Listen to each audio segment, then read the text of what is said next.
off with just like the way we've been starting all these past episodes the past couple of weeks by just saying, hey, thank you for hanging in there and sorry for the pause and the break.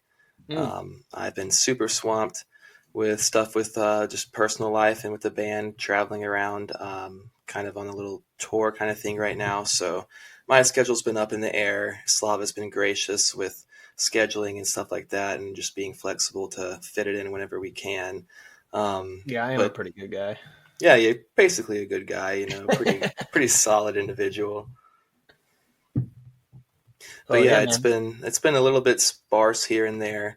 And I'm wrapping up now this weekend, so I should be pretty available going forward.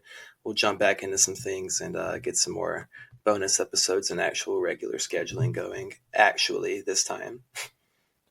hell yeah. No, that's kind of like I think we were just talking about a second ago, like doing research eps, and I think that that's a good way of kind of writing out some busy times. Also, Yeah. is when I was texting you, I had mentioned doing that for the holidays. And I think it would work well for that, right? If we need to, miss a week or whatever, we just have these evergreen topics that we just kind of deep dive into. I think that would be fun. And honestly, one of the things that I like doing about that too is that whenever we do shit like that, I feel like our listeners come out of the woodwork and just share a bunch of shit with me that I had no idea about. Yeah, knowledge, Yeah, links, which is pretty sick. for sure. Yeah, I'm always getting a lot of good recommendations and knowledge from like the patrons and messaging that I'm always very thankful for. For sure. Well, shit, dude. Yeah, man. How you been? Yeah, I know we caught up a second before air, but it's been like 2 weeks since we talked. Yeah, I'm good, man. Just oh, sorry. Oh, bad timing. Is it getting into like the gray season up there? Is that a Yes. thing that happens right now? Yes. We're like fully in autumn now. Like all the leaves have fallen. Oh And yeah. it's cold as shit now.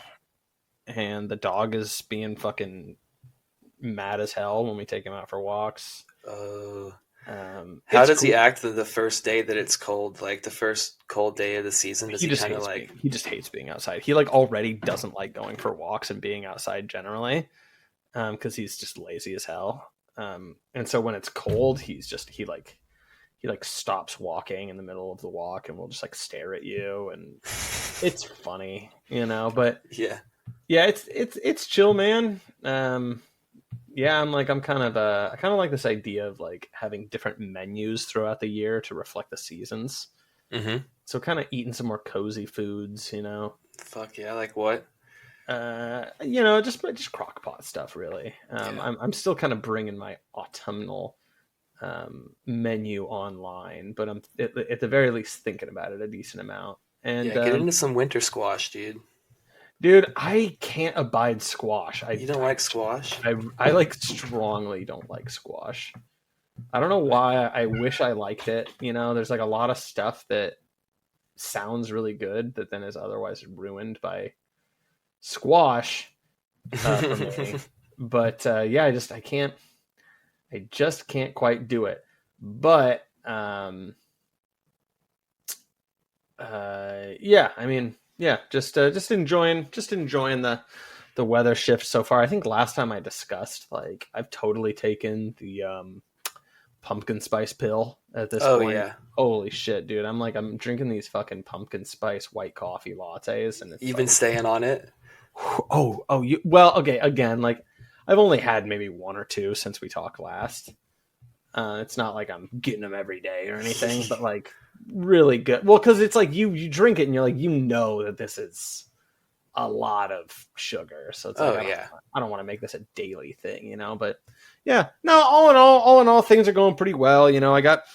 We got kind of an event for work coming up. I have I have like a job that basically sees me just staying at home most of the time and just working on the computer. But every few times a year, there's kind of an in-person event that like I need to kind of lead. And it's a little stressful, and it's like a lot of work leading up to it. So I got that coming up next week. But after that, that'll be it, really. And I'm just chilling until Thanksgiving. Which honestly, it seems like Thanksgiving this year is really just going to be kind of a low key thing. Yeah. Which, for better or worse, I guess. Well, I know last episode you were talking about planning out the holidays. Yeah, we're planning the shit out of them. It's just like it kind of seems like a couple people are out of town. Mm-hmm. A couple people dealing with some medical stuff, so they might not be able to fully attend, and shit like that. But just getting into the swing of things, and even if it's not a huge Thanksgiving, it'll be nice to kind of just like get a good flow for it, if you know what I mean. Yeah, that's like maybe a good way to start, actually. Like your first It holiday might be, yeah. as a married couple, and first holiday hosting, you can kind of ease into it a little bit. Yeah, it's like do it small but do it perfectly, basically. Yeah. Yeah, today was All Saints Day, so went to mass, and that was fun. And yeah, I don't know, just helping the in-laws with some shit, and I'm just chilling, man. I'm just fucking chilling. We watched In the Mouth of Madness for Halloween last night. I don't know if I'm familiar with that. It's John Carpenter basically just doing like H.P. Lovecraft. Like the thing is kind of Lovecraftian, but like In the Mouth of Madness is like pretty direct with it. And yeah, I like that movie. Sam Neill. I like Sam Neill as an actor. Yeah, he's a great actor, dude. He's a great actor, and John Carpenter is just straight up one of the boys, basically. Yeah, he's goated. Yeah, and yeah. I don't know. How are you doing? Nice. What's new with you? Well, I have a couple questions for you. One, Sure. will you just give me a quick rundown on what All Saints Day is? Because I've heard about it and I've been around people that celebrate it, but I'm not familiar. Yeah. Okay. Yeah. So like it's sort of like All Souls Day, where you're like, oh, we're gonna honor the dead and all of that. Okay. All Saints Day is basically just like honoring people that haven't been officially canonized, right? So, so saints that aren't official saints, basically. Okay. Right. Nice. So I go like, my grandma was a saint, and I'm gonna pray for her on All Saints Day. Okay, sure. It's funny. It's funny because I'll get scared whenever I'm asked to like explain anything about Catholicism, right? Yeah, for any number of reasons. But I do have the added bonus of having our priest literally just explain it to me like a few hours ago, I should say. So yeah, that's what that is, and it was nice. It was nice, just a little holy day of obligation, and which honestly is also nice because I felt like in the lead up to the whatchamacallit, the wedding, I just didn't really get to like focus enough on that aspect of our lives. Mm-hmm. I mean, I like we missed like a week or two of mass, which shouldn't do. And also just I don't know, just centering it. The wedding can kind of take up everything. Definitely. And so it is kind of nice to have kind of one of these like days with solemnity, kind of right afterwards, to be like, all right, like, 2 masses in a week, kind of get it fresh in your mind. I've been trying to read scripture a little bit more, do a little more praying, and it's good. Nice. It's always baby steps, right? I like to take little steps first, and so it's like, dude, like praying right before bed. That's a classic, and you just kind of. It is a classic, yeah, dude. Opening the day and ending it off with a prayer. That's a classic. It is the classic, right? And I think just kind of like having like tiers of like what's a high level way of integrating it into your life and a lower level, and. Mm-hmm. Kind of just stacking them, and like if you're off the horse, just start with those beginning and end of day prayers. Do you do blessings at meals? Is that something that? Oh yeah, we say grace every okay, meal. Nice. Well, every dinner, I should say. I mean, I should be a little bit more better about it, but Yeah, that's actually something that we've kind of been wanting to do, planning our whatchamacallums, Oh our yeah, holidays. dude. That's a big thing. Like who's gonna lead grace and that kind of thing. Well, yeah, and like everybody's kind of a little bit secularized, right? Mm. And so having it be like we're gonna kind of have a nice prepared grace, and it's probably gonna Hmm. be like at a holiday celebration with a bunch of people that are gonna be like, "What the hell?" Oh, I Um, think it's fine. Like, I think a good way to do it because my family always did that, and there were people in my family who were secular or mhm. weren't within that. And I mean, I don't think it was ever really off-putting. I think it's like nice to be welcome into something like that, even if it's not something that's for you. Well, yeah, and I think like I think one of the main things is I think that just people just don't really get like exposed to it, right? Yeah. And so they'll just be like, Hmm. "Well, what the hell is this?" Because they're just not used to it. But it's like, well, you're not used to coming to our holidays in Right. general, right? So we're doing a lot of new things, and that's fine. So I think if you like, are you gonna have people like hold hands and then say grace around the table kind of thing? I wasn't gonna get like as bold as like having people like touch each other, but I mean we could. I mean I think that would just maybe bring people into it a little bit more and kind of like make it seem a little bit more like something that's that could be approachable. nice. That could be Yeah, nice. I mean, yeah, I don't know. I don't want to necessarily force anything, on anybody. I mean, there's of going to be course. people that aren't practicing Christians or Catholics or Yeah, but I anything mean, like like that there, people but always say blessings for each other one way or another, whether it's within a religious context or, like I don't know. I don't think it has to be like something that's like ostracizing or like a us and them kind of thing in that scenario.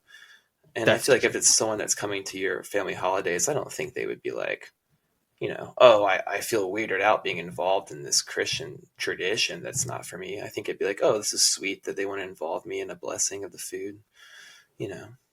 Yeah. Well, good point. I'll keep that in mind. But yeah. Yeah, So I sorry, mean, I don't mean to just yeah, be I'll like, keep that nah, in dude, mind. You just do piece it. of shit. No, no, it's a good idea, and I don't know. I mean, it's a little new to us to be kind of expressing it in that way. So it is Hmm. good to get input on it. But yeah, Sure. man, that's yeah. Well, I watched a little bit of John Carpenter too. Um, Oh, Yesterday was Halloween, of course, and so I watched a little bit of Halloween, like the original one, okay, and Halloween 2 in okay. the But you evening. did not watch Halloween 3. No, I've not gotten there yet. I was planning Okay. on actually continuing to watch the series, like even after Halloween, like maybe tonight and then See, now I want tomorrow. to Google this really fast. Did John Carpenter do Halloween 2? I think he did. I'm pretty yeah, he definitely did. Okay. Okay. But I don't know about Halloween 3. Oh no, he did not. He did Wait, not he didn't? direct Halloween 2. What the hell? Oh, never mind. I was just thinking of Well, the I'm score. I sure guess it's he similar. I'm sure he produced it. Halloween 2. Let's see. Shit. Rick Rosenthal. Rick Rosenthal, classic old dick. Oh, he also did Resurrection. Oh, to be fair, he wrote it. He co-wrote it with Deborah Hill, which was Okay, I remember I saw his name in the whatever they call him, the credits. I could have sworn I feel like he came back for Halloween 4 though, but I could be wrong. I could just be an absolute dumb retard. Have you No, I'm a seen dumb retard. have you seen Halloween like 4 and 5 and I remember really liking Halloween 4. yeah, it's pretty good. Like, I believe Halloween 4 was like the first one I saw when I was a kid, I and can that's see like the that. one where they like practically make Michael Myers like magical, right? Yeah.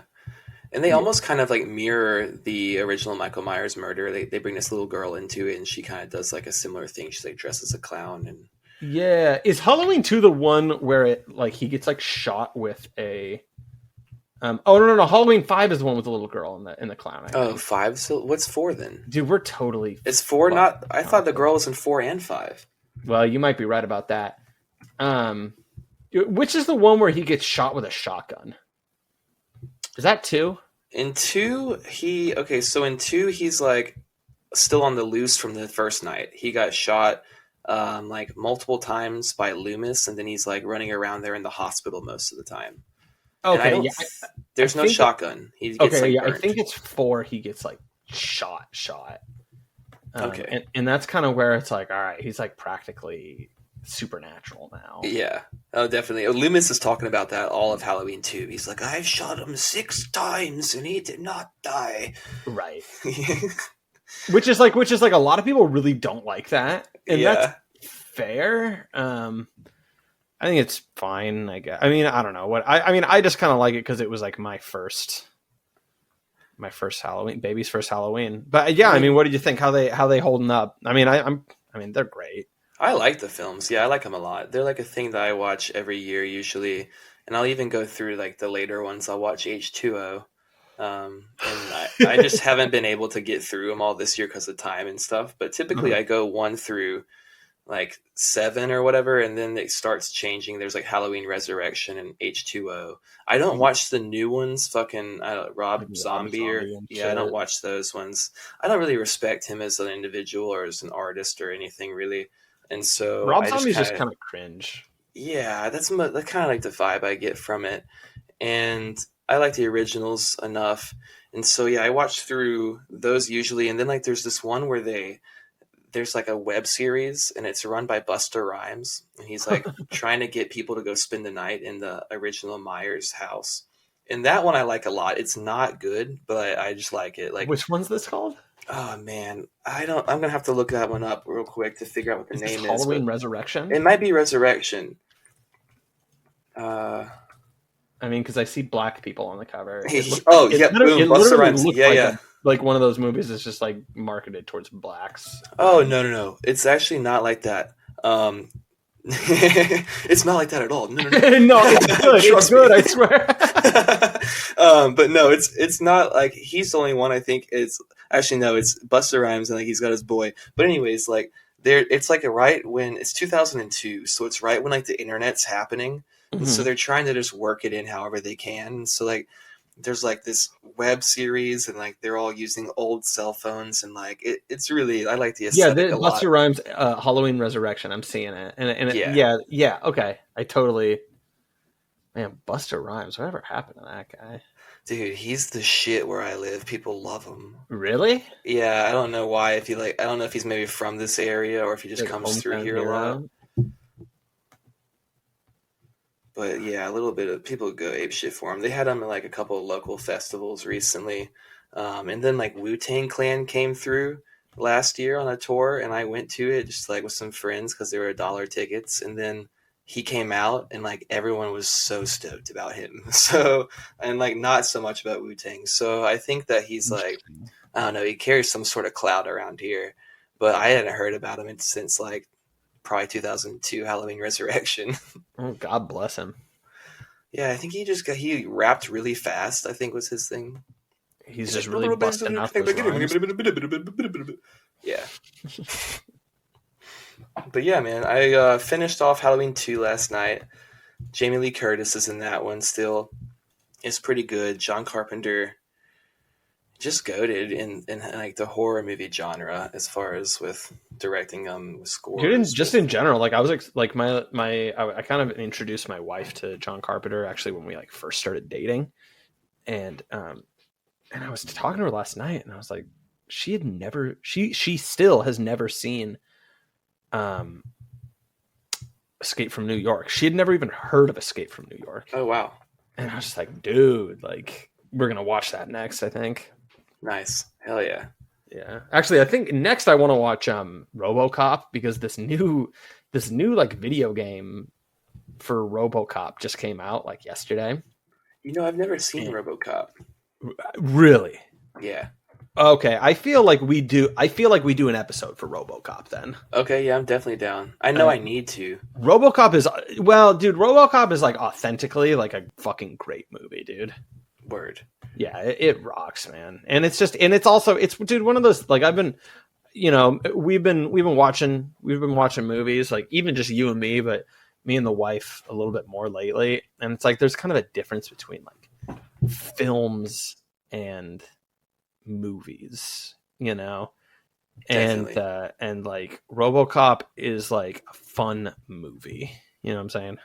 Okay, yeah. Like we watched The Exorcist. We watched The Shining and The Exorcist over the last couple of weeks. Nice, dude. And The Shining is like a film, right? It's like really artsy. The Mm-hmm. Exorcist is like a fucking good movie. You know what I mean? Where it's kind of solid and it's not trying to be super super high artsy. Yeah. Whereas I think like I feel like The Shining kind of is. Yeah, I'll give you that. I love both of them. Don't get me wrong, but anyways, I feel like that Did was a you little. see the new one, the new Exorcist, or like any? No, but I think they I put one out. heard, I heard things about it, and it sounds like a fucking nightmare. Oh, really? Oh yeah, it's like well, one of the funniest things about it is they've like Protestantized it or something in a weird way. It's like all about like non-denominational religious orders and like how they What? yeah, it's weird and like it's just bad. I mean, How about they're this? trying go ahead. Sorry, that just made me think about like the trope, the long-standing tradition of like exorcists in movies, of scary movies, like the Catholic priest. There's like a dynamic of the Catholic Church being involved in horror movies. Is Yeah. how do you what do you think about that? What do you feel about it? Do you like that? Do you like not like the way that it's utilized in that? Like, do you like movies where it's like there's an exorcist that's involved, like The Conjuring and stuff like that, or whatever? You know, to be honest, the funny thing is I know that it's like kind of a, I know that it's kind of a trope, but I just like haven't seen a lot of the movies that do that. Mm-hmm. And so I don't really have like a super strong opinion, TBH, because I just like haven't really seen it a lot. I think the thing that I feel like I notice a little bit more is less like there's always Catholic exorcists and more that they have like they utilize aesthetics of the Roman Catholic Church, and that kind of makes sense, right? Because like old, like almost kind of gothic and Yeah. medieval aesthetics have like are a lot more evocative than like fucking square building strip mall Protestant aesthetics. You know what I mean? So there's that, and then also I guess there's just more like cultural cachet. Mm-hmm. Yeah, I don't know. I mean, I don't find it. You know, I certainly don't. I'm not offended by it if that's part of the question. I mean, I think one thing that was funny to me about The Exorcist, I hadn't seen it since I was in like middle school, um, and it's really good. It's like it's a really fucking good movie. It's not really that scary, but it's actually like it's kind of a great like almost like mystery movie. Um, which is what also kind of makes the like B plot in the second act of the movie of the detective. You've seen it before, right? Dude, I don't actually know if I have seen it. Now that I'm looking It's into it. it's a great film, right? It's really good, and it's kind of like a detective story almost in ways. And one of the funny things that stuck out to me after seeing it is that like the hero of the movie is just like the Catholic Church, basically. Mm-hmm. Um, and I think that's cool, you know. Well, that's the dynamic in a lot of the movies, I feel like, when it comes down to it. Because like I watch a lot of like horror movies or whatever. Uh-huh. I just watch a lot of movies, I feel like, and that's just kind of like a Cinema. big portion of them. So they end up going there. Yeah, I'm kind of like Movie Bob. Yeah, But cool. you're like you're soaking some chicken breasts in cough syrup. Yeah. But fuck, dude, I just had a flashback about Memory Bob and just or Movie Bob and You just had a had to let memory it Bob out. about movie Bob. Yeah, jeez, man. Dude, that guy is a fucking sick son of a bitch. He kind of reminds me of Steven Seagal a little bit. Yeah, a little bit. He's like if Steven Seagal was a virgin. Yeah, like the Steven Seagal from South Park. Have you seen when they do him? Yes. Yeah. Yeah, it's like that guy. Oh Steven fuck. Seagal's a real Anyways, sick God fucker. bless Movie Bob, dude. Um, moving on. Um, Man, fuck. I haven't actually seen The Exorcist. I do know that they filmed it here, and there's like you can go visit the house and stuff like that. And I've been meaning to do that, and I just haven't seen it. The film, I don't think. I mean, I might have seen it when I was way young, Huh. but the thing is, with all those movies, they bring in like an exorcist priest or whatever, and it's usually like the one of the last things they go to after like trying, there's always a dynamic in those movies where they're like, "Oh, we don't believe in like spirits, or we don't believe in anything else outside of the material. And then like something big happens and they're like, we're fucked. We need to go to a priest Yeah, right now. they do like spiritualism versus um materialism. That's kind of one of the themes, right? I mean, that's Hmm. the whole trajectory of like the first half of the movie. Basically, it's just like, oh, we're going to all of these doctors, and they don't know what to do, they don't know what to do, and then they finally go to the exorcists or whatever.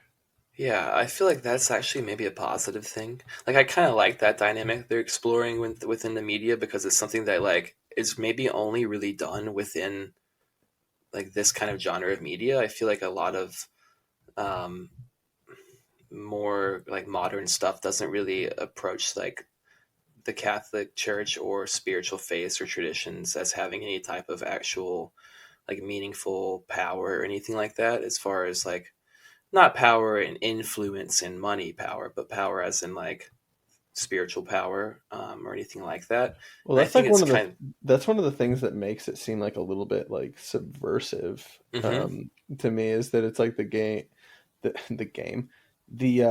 movie. Like, again, it's like the movie. It's from the fucking. It's an American movie from the '70s that is like, dude, you know what's cool? Catholicism, mm-hmm, and it's like, and again, it's not like the 90% of the movie is just being like, look how amazing. Like, it's like edgy, and I could understand how like a lot of you know devout people would see it and be like, this is a really profane movie, because it is. mm-hmm. But like, All of there's them like, are. yeah, and well, and honestly, like that's like a kind of like a really specific way that they like characterize the demonic in the movie, is just by being like really profane. And Mm-hmm, I can understand, one of the shocking things about the movie is that they have this young girl who's just like saying all of these horrifying things. right. And that's, it's still pretty edgy to this day, right? But yeah, no, it is just like kind of there by the end of the movie. And this is just like a little thing, so I don't really feel bad telling you this. Like, in the end of the movie, after everything's said and done, like one of the characters, like, well, whatever, I won't say this, but there is just literally like a beat in the end of the movie that's just like, priests good. And it's just like, that's kind of funny. Like, I don't know. I'm surprised by that. You know what I mean? Like, that's not Yeah, that even in the set, like, that's not particularly common in American culture.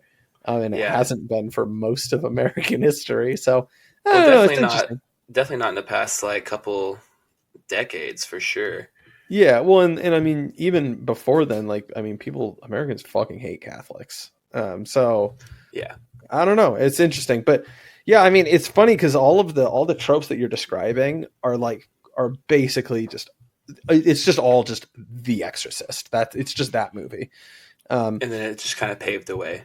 yeah, I remember, like, I don't know. I remember like seeing, it's like a whole genre of movie that's just basically ripping that movie off. Yeah. Um, Pretty much, yeah. There's endless varieties of just like new age rip-off Exorcist film. exactly. And I remember seeing like, I remember going to see like The Exorcism of Emily Rose when I was a Yeah, I saw kid. that too. That it's like not very good, and you see No. like, I don't know. I've never seen, what were the movies you were saying? The Conjuring. Yeah, that's one of them. That's like a big series that's pretty popular. I'm like open to those movies. Like I will say this. Like, I think that I discovered this a few years ago. Okay, so culture's bad, right?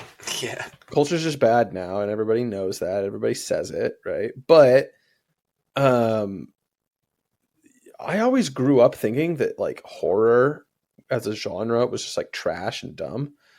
And I kind of realized that like actually like horror is this kind of a really cool insular world Hmm. where people because it's really off-putting to a ton of people. Right.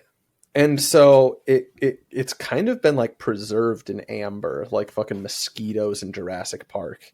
Mm-hmm. It's just like kind of good.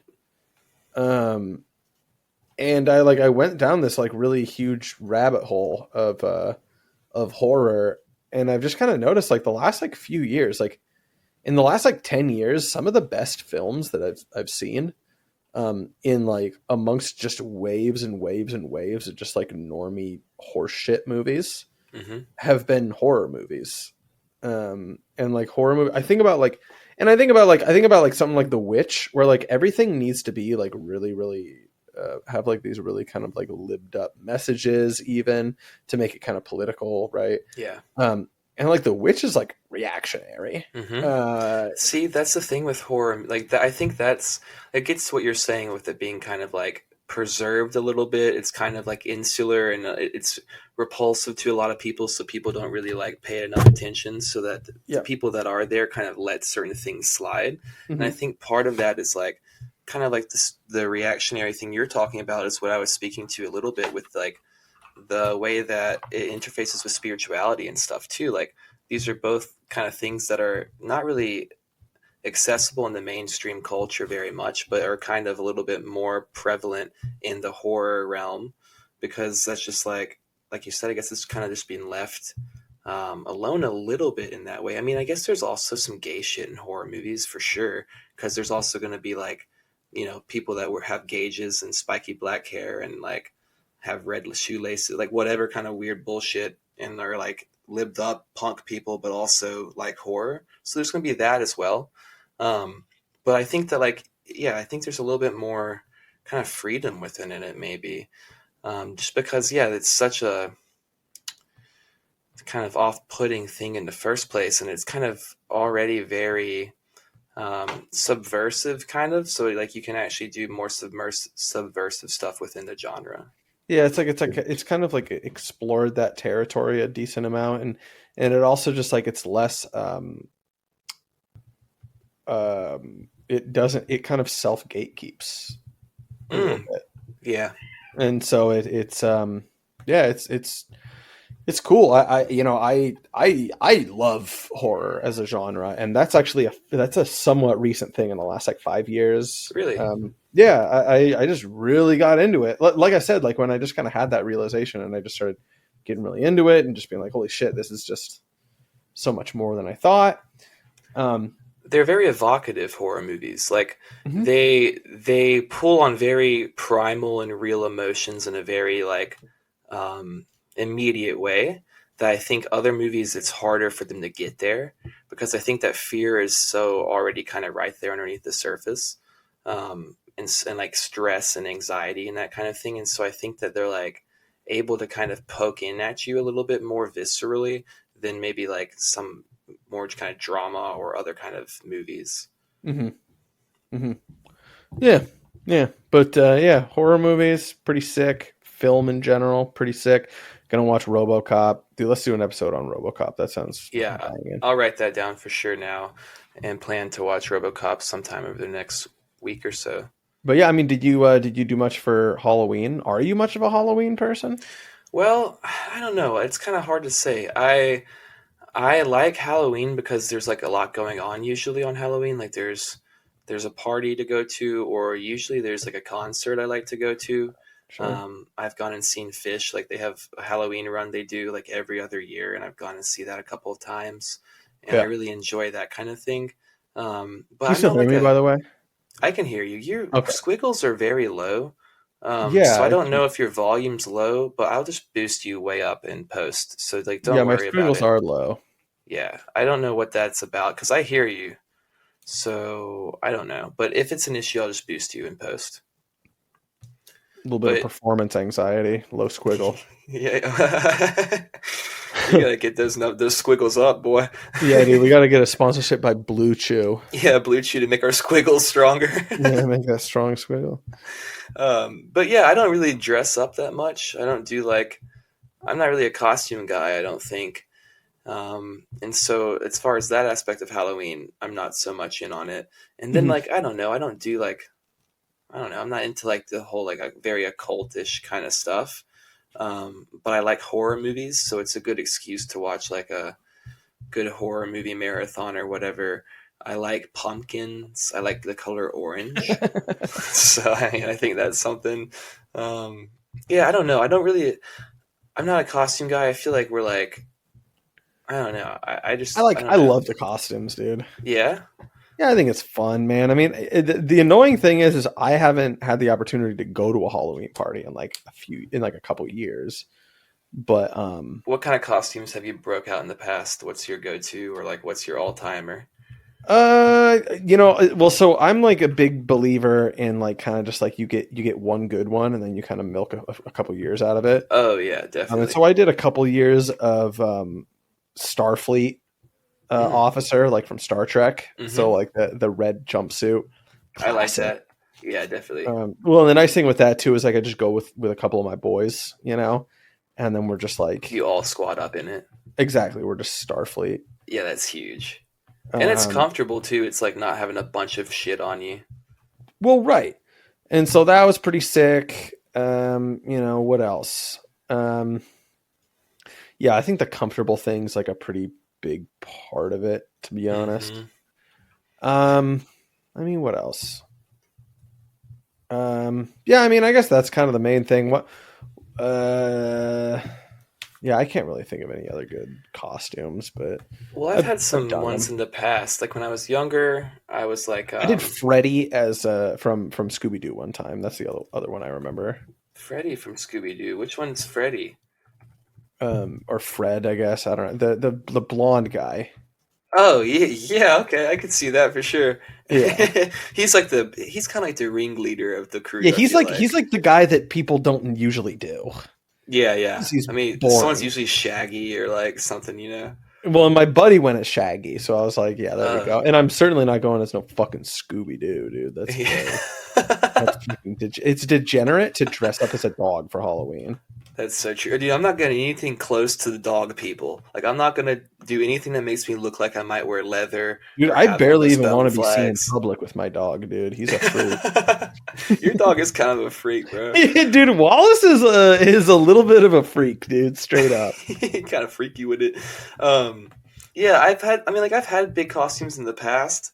I don't want to say I'm not a costume guy, but I just feel like since I've gotten older, it's just something that I spend less time on and like less energy, which means like I don't know, maybe I'm looking at it wrong. Maybe I should just do like what you're saying and like go with like the Starfleet thing where it's like a good jumpsuit. It's not like a whole thing. It's like just comfortable, but you're like it's still a costume. That's maybe a good idea because like I don't know. My main thing with it is that I don't want to deal with like having a bunch of shit on me and like a Well, bunch of that's shit what I'm gonna take off. I mean, that's like why like masks are bad basically because you need to basically understand that you're not going to wear a mask for 90% of the night. Mm-hmm. And so if you do a costume that requires a mask, like that's fine, but like just understand that you at least want people to know what you're going as when you're wearing when you're mask off. You know what I'm Oh saying? yeah, definitely.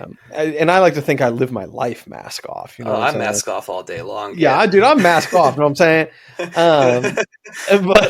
Um, but yeah, no, I think that the Starfleet thing's cool because, like, yeah, like you said, it's like a jumper, real simple. That's all it is. You have a jumper and you have a button pinned to you, and Mm, that's it, really, right? Um, yeah. Yeah, that's pretty cool. That's like I like a jumpsuit too. I feel like that's a good look generally. Like having like a jumpsuit slash like a some sort of tracksuit situation is usually a pretty good look. It looks sleek. yeah, it's strong. It's a strong look. Um, but yeah, I mean, it's cool. I mean, I'm also just kind of into like not necessarily needing to do spooky costumes. You know what I mean? Mm-hmm. Like, Yeah, I'm usually a goofy costume guy. In the past, like as a kid, a couple years, I did Michael Jackson, where I painted my face up all white and had like a crazy Michael Jackson wig, and then I was like, yeah, just that being, rocks. yeah, because I was like, this Well, to dude's be fair, that's a he's little creepy. scary. Yeah, Yeah, like that is a little spooky. yeah. I was like, he's creepy, but it's also funny, and so it's like a good combination of the two. And so I went with that one a lot when I was like, I don't know, 14, 12, something in that range. I don't remember Oh, exactly. you did it multiple times. Maybe 2 years, yeah. See, Because I see, just that's had what all I'm the saying though. shit. You get 1 year where you feel motivated to like come up with a good idea, and you just ride that for a couple years. You know what I mean? Yeah. Oh yeah, dude. I was Jack Sparrow one year and like my mom went all out for it and helped like with making the costume, and I won my church's like costume contest. Oh, And then based. after that, I was like, I'm Jack Sparrow, fucking forever. Also, again, like, you know, I think I personally kind of like that your church just did a Halloween costume thing. I know that there's like a lot of, communities that are like, oh my God, it's fucking nightmarish, but it's like, all right, like Halloween is fine. You know what I mean? Like, like honestly, in the same way that like, Santa Claus is kind of like annoying because it's like the secularized version of Christmas.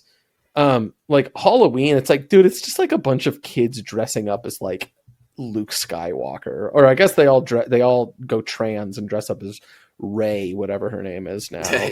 but you get what I'm saying, where it's just like it's not really some like huge pagan nightmare fest or something. You know what I mean? Well, I was going to actually ask about that. That was one thing I've been thinking about because when I was coming up, my church, I mean, it was Protestant Presbyterian, so I think there's a little bit more room for that kind of thing. But we did like a trunk or treat or whatever, where they would like. Is that a thing? Because I saw that my area does that. And I was like, that's fucking interesting. And honestly, my wife was like, it was really cool. I drove by it the other night and it was like popping off. But it made me a little bit sad because it was just like, well, like, do people just not go to houses anymore? Well, that's, I think, kind of what it is. I think it's a combination of a bunch of things. Number one, it's like it can maybe be not so safe to go out to houses, especially in the city. Or people maybe not have like, they might not live in a place where there's like ready access to a lot of homes. Like maybe you live somewhere with a bunch of apartments or whatever. Or maybe like you just like, or someone who lives, you don't have like a good crew to go out with or whatever for trick or treating, and your parents aren't going to be available, or like whatever it is. And then all sorts of way for Maybe like your the parents don't love church. you. Yeah. It's also a way for like the church to kind of like incorporate it. So instead of it being like you're out there in the, maybe it is like a darker holiday or whatever, and you're like out and, knocking on strangers' doors for sugary treats, and Getting anything could molested and happen or shit. whatever. It's like, no, it's like right here in the field behind the church, and it's like all the families that go here, so it's this community. So like I think that's one way of that's actually like kind of fun. I think it's nice, but there's a lot of that going on. Like I grew up in that, and there's like a trunk or treat every year, where basically you just all come with your cars, and then like you open the trunk and you have candy and stuff in there, and it's like kind of like the same idea as trick or treating. You go from car to car in like a big square or whatever, and it's not as fun really, like but it's like a different kind of fun because it's just like a community gathering, rather than everyone just roaming, their neighborhood. But it does kind of disconnect you from your immediate neighbors and your own community. But I think it's kind of a result of that already being broken down a little bit. Yeah, well, totally. I mean, just planning and shit like that. It is just a little bit sad though. I mean, I was thinking about just like how big of a thing it is to just like need to fucking go and knock on your neighbors' doors and shit. And I know in our neighborhood growing up, there was always one house that had like this huge yard, this like huge fenced yard that was kind of like foresty. And they would make their whole yard, like their whole lead up to their house, this big, huge, like elaborate kind of like forest haunted house, basically. Hell yeah. And you would like walk up and they would like have like, their like families, their like kids, teenage friends or whatever, like dress up as axe murderers or something and hide behind the trees and shit. And I think it's cool. I'm not personally like a super big fan of having like Halloween decorations be like really, really edgy. No. I think people get a little weird about that, but I think like a little scariness is kind of fun. Yeah, man, I love that kind of energy. We had some houses in our neighborhood that would do a similar thing, and I even worked with like my friend's neighbor. He always like turned his entire house into a haunted house, for Halloween. So like you could actually enter the house, and like it wasn't like everyone did it. It wasn't like just one creepy dude had like a house where he trap people. It was like a community kind of tradition. When this dude turned his whole basement into like a haunted house kind of maze, and I actually worked there one year, like as like a haunted person, kind of what you're talking about, where they had their yard set up that way, and they would have teenagers from the neighborhood come and like, have a little fake chainsaw. I did that, but I was just like reaching out and like grabbing ankles in like a hallway or whatever kind of thing. Like there was like a hallway you'd walk by with like all this plastic wrap with like splattered blood kind of thing on it, and so like kids would kind of reach their hands under and like grab your feet or kind of whatever as you walk by. Right. And so like that's something that I did, and I think that's a fun thing. Like it gets everyone involved, and like it gets you to know your neighbors a little bit more. I moved into a house for the first time, like since I've been living out on my own. I was living in like apartments and stuff, but I moved into a house for the first time like a couple years ago. And I was so excited because I was like, dude, Halloween, trick-or-treaters, I'm going to do it up so big. I went out, I bought so much candy. I went out and got a costume. My roommate and I got costumes. We dressed up. We moved and the then keyboard. No one came by. Yeah. Yeah. Yeah, we moved the keyboard out onto the porch. We were like playing Halloween spooky tunes, and then just no one came by at all. And there was no one out. Like it's not like they skipped us or anything. There was just no one. Yep. So that was a huge bummer. And then the past 2 years I've been here. I wasn't here last Halloween, but this year I was here, and yeah, no one came by again, and there was no one out. So I don't know if maybe that's just kind of like dying off, or if maybe I just don't live in an area where there's a lot of kids that would do that.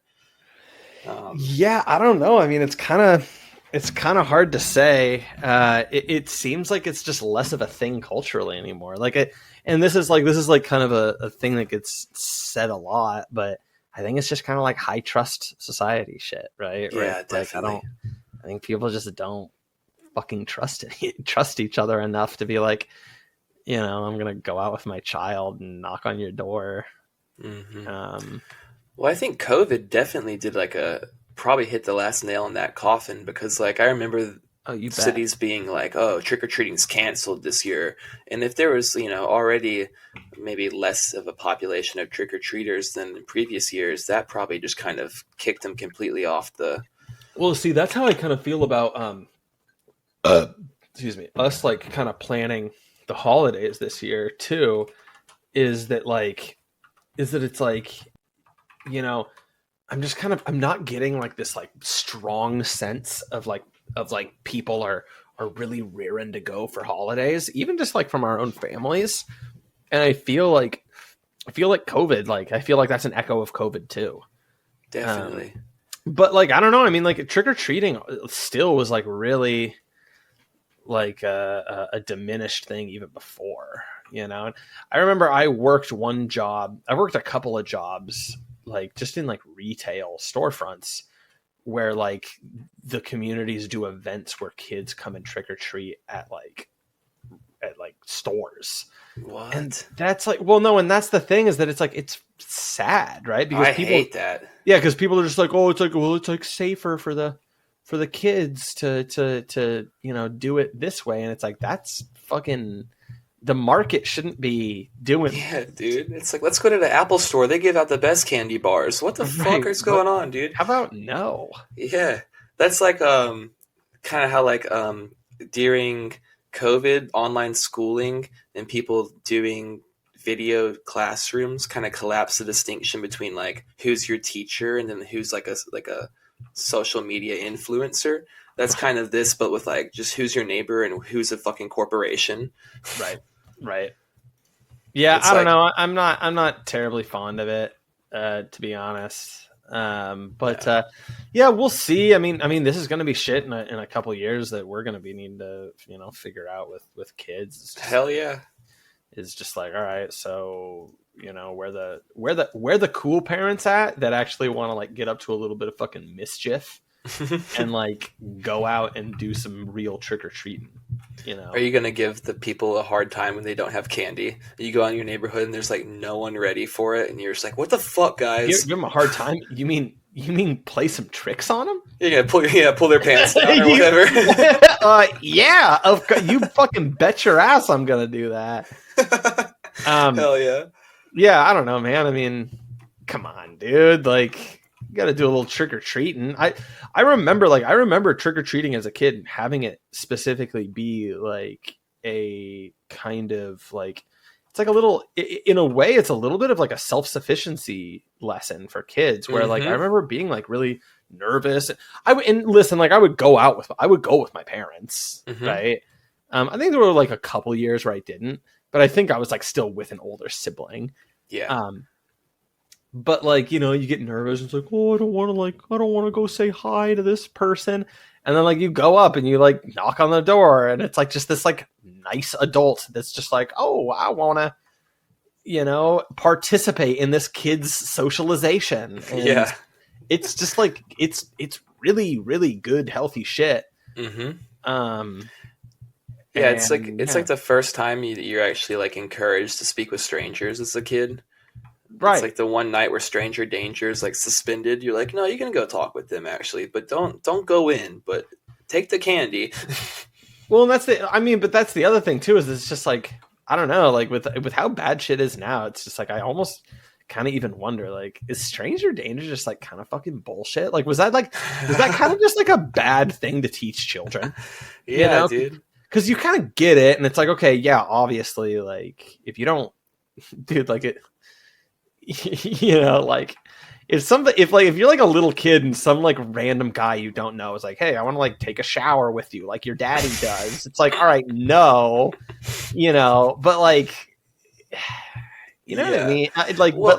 But you're just not supposed to talk to strangers at all. Yeah, that's not a good response. I think what it was that like serial killers and like child murders and child rapes just like started happening, and people child rapes, dude. I mean, that's just what's going on in the world, unfortunately. Yeah, no, it's true. But it was a funny phrase. It's a funny phrase for an admittedly not funny thing.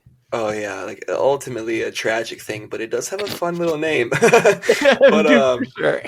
But like that just kind of randomly started happening, like in the world, like in the 80s, I feel like, and people just didn't know what was going on, and they were like, we gotta stop this. I don't know how to stop it, but we gotta keep our kids away from that danger. And like they just went the hardest. They were like, just don't even talk to anyone that's not me. Don't even go near anyone that doesn't look like me.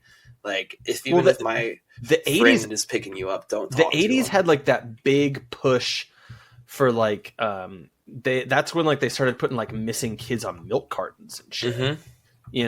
And like I feel like that was, I don't know, dude, like my mother-in-law is kind of a funny example here, where like she's never done any child rapes or anything, and that's not where I'm going with it.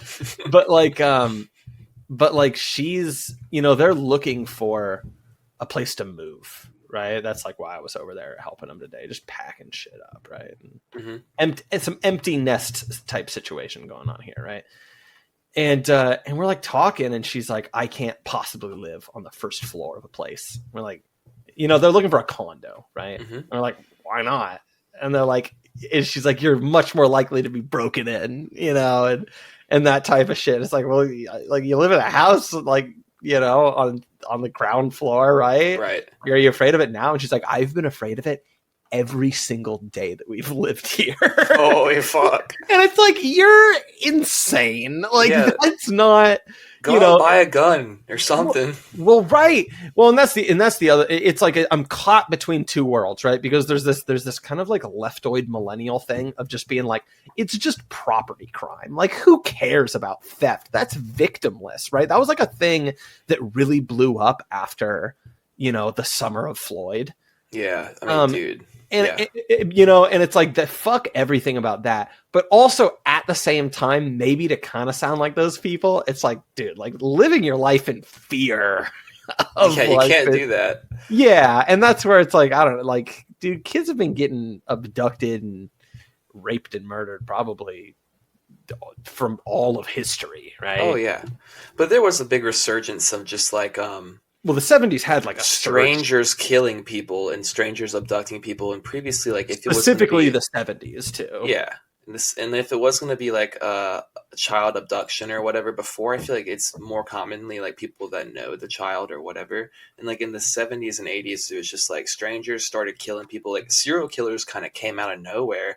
around that time frame. I mean, people were trickling in the early 1900s, but really kind of like solidified themselves in that time frame. It's true. Due to a lot of probably different socioeconomic factors and stuff. But that happened, and people probably just didn't know what to do. And it's like the same thing with like drugs hitting the scene really hard too in that era. And they were just like, just say no to drugs and don't talk to strangers. Like, we don't know what to do about this shit, but we're just gonna like try to cut off from it completely. And that was maybe not the best way to handle either of those situations. But I think that's just kind of what they were that's just what they were working with at the time. Right. The science changed. The science changed. Yeah, I mean, I don't know, man. Honestly, like, it's funny you bring that up. I mean, I'm living up in the epicenter of where that shit happened, right? I mean, we had Green River Killer, we had Gary Ridgway, I think we I don't know if we had Jeffrey Dahmer. Maybe it wasn't. Dude, Gary Ridgway's the first. I literally just Googled serial killers emerging in 1980s, and he's the first name that popped up was Gary Ridgway. Well, he was like the big one, right? Oh, Green River Gary, dude. Wow. Dude, these people. Well, because he is the Green River Killer, I think. I mixed that up. Yeah. Yeah. Wow. Yeah, we had a number of them up here specifically, and I think people talked about like, well, I mean, that's like. I think, people try to explain it and they're like, oh, seasonal affective disorder and shit like that. And making serial killers? Well, right. Well, I mean, people are just looking for anything, right? Yeah. Because it's like, what the fuck, But, yeah, man, it's some weird shit. I'll tell you that much. They're fascinating, dude. People are obsessed with serial killers. They're obsessed with serial killers. Well, broad specifically are obsessed with them. But like, if you look at them, they're a huge cultural product. Like serial killer movies, fucking what is that? Criminal Minds was like. I guess it wasn't just about serial killers, but a lot of it I feel like was. A bunch of those kind of shows are about that. Like, and then you have like this Dahmer series that came out last year, a couple years ago, whenever it was. I mean, that people are obsessed stupid, with it. By the way, yeah, I didn't watch it. I don't want to watch some gay dude killing people, bro. I don't need to see that. Do you remember when they had that listed as an LGBTQ? Yeah. That's so funny. That's the shit. That shit is funny, dude. Fuck.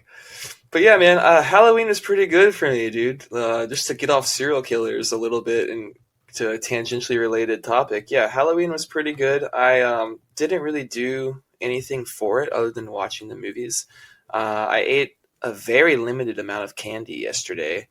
I went into a store and they had like some Milky Ways out. And so I had a Milky Way and a Three Musketeer. Nice. Which I like both of those candy bars a decent bit. But yeah, I mean, we were on the road basically. We played a couple of Halloween shows, so I guess that kind of counts. But it wasn't on Halloween, but we like played Halloween covers and stuff like that, which is always fun. I got my turn at playing John Carpenter music, which is fun. Here, give me half a second if you want to pause real fast. Yeah. Well, all right. So that's right when we needed him. Yeah, I think it was maybe waiting on me to start the actual recording back up. Okay. But yeah, here we are. We're back. So yeah, we can move on. We've been talking about Halloween for a while here. Yeah, quite a bit. And it's now November 1, so that's true. We're living in the past a little bit, and we're usually it's on the cutting edge. Not live life in the rear view. You know what I mean? Of course. You always will be thinking about your next move. Exactly. The grind set. Tactical supremacy. You know what I mean? Yeah. Do you know those videos where it's like someone will be talking to the camera and they'll be like, you just gotta always be thinking about your next move. You gotta remember that, you gotta, like, people that are just trying to tell you about grind set kind of stuff. And you mean the BET network? Yeah. Basically. Yeah, I'm familiar with the BET network for sure. I mean, dude, yeah, great programming on there. Billions, pretty good. Empire. Is Billion? I don't think Billions is on. It sounds like it would be, but I guess it's probably I understand what you're saying, because wealth is kind of a big thing with with them. I mean, Uh, aspirational thinking, at least. shit. Empire definitely is. Oh no, Billions is not. Okay, Billions Billions is is like, like Showtime. and it's primarily white people. It looks like. Oh, it's like about finance. It's with Paul Giamatti. I Oh know his yeah, name is Giamatti, but I think it's funny to say his name wrong. dude. Paul Giamatti's funny. I think Paul Giamatti's got an interesting vibe going on. Yeah, he's got a very goofy energy. He seems like he would be like a friend's dad that you would have, that you'd be like, you get along with him, but he's kind of a loose cannon. Yeah, he's a little nutty. Yeah, yeah, yeah. Yeah, I feel like I feel like Paul Giamatti's everyone's kind of friend's dad. You know what I mean? Definitely. Like the one that you like. Exactly. Yeah, Exactly. he was John Adams in some movie, or Yeah, in the HBO series John Adams. yeah, pretty significant. I think that was a pretty good casting for him, actually. I feel like Um, it was solid. yeah, I only watched a little bit of it, but I watched a bit of it too when it was I'm coming touching. on. I thought it was pretty good. I liked Paul Giamatti though. Yeah, we don't need to linger too long on We don't his need IMDb. we don't need to go into Giamatti discourse. When we're done with Werner Herzog, we're gonna do a Paul Giamatti marathon. Oh, dude, hell yeah! What's that movie where he gets turned blue? Big Fat A Liar. Big Fat Liar. Yeah, Hell yeah! That that's was like a my first. millennial child movie. Yeah, that was my first exposure to Paul Giamatti. And I was like, oh, I like this guy. Yeah, I believe that. But yeah, man, we got a lot going on in the world, so there's a lot we can chat about. The things people say before they start talking about Israel. Well, we don't need to do that for sure. I was just that was like my that was me kind of launching into us maybe pulling a topic out. Um, Sure, but it doesn't need to be Israel and Palestine because I mean, God, dude, it's just the same shit over there. it So I is the mean, same. I mean, you can't help them. You know what I mean? Like it's beyond help. hmm Um, yeah, I don't know.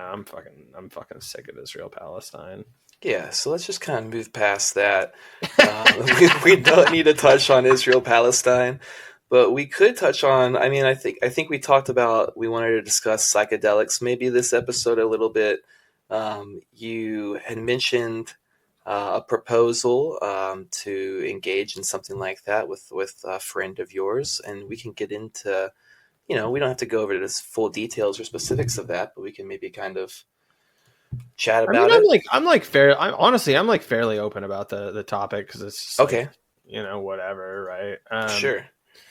Yeah. I mean, somebody that you now personally know at this point hmm invited me to take part in a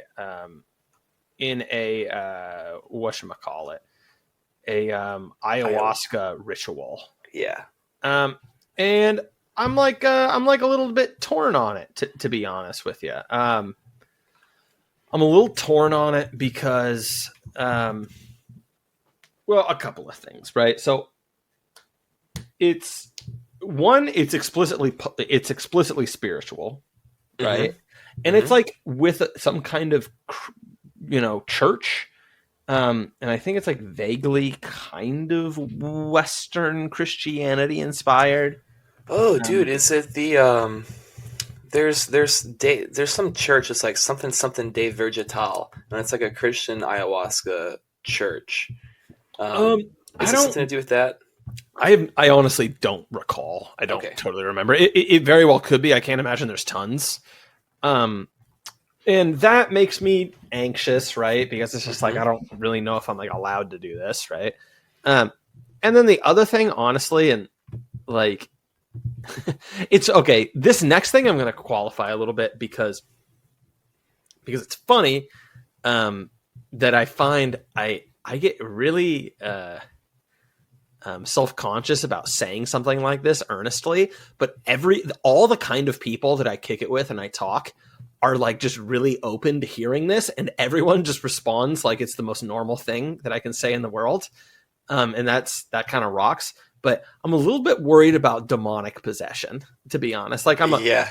I'm a little bit worried about opening myself up to a demonic presence. And Hmm. I don't think that ayahuasca necessarily has to be demonic. Mm-mm. Um, but I think that it opens you up. And Sure.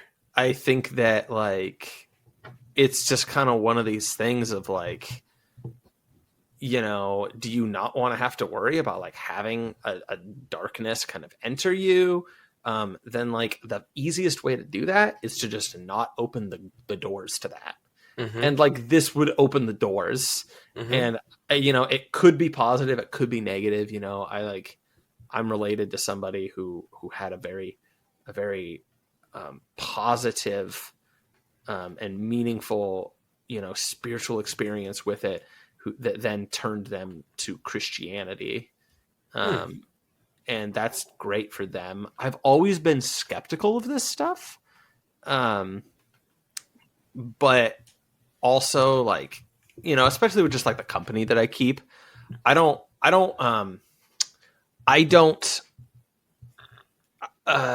dismiss the spiritual capacity of this stuff, you know, just outright. I like understand that it is there. I do get a little bit worried, especially because I think that it's become a little bit more commodified in the last few years, Definitely. a little commercialized, maybe I should say instead. And I think that, you know, people, the kind of people that could never have the discipline or just like the values to be like, oh, I could just like be celibate for a little while and like meditate a bunch, right? Will be the same. Like the people that would never consider that will be the same people that will be like, well, I'll definitely pay a few $1,000s to go on this retreat to take a drug. Right. You know what I mean? A spiritual shortcut. Exactly. Right.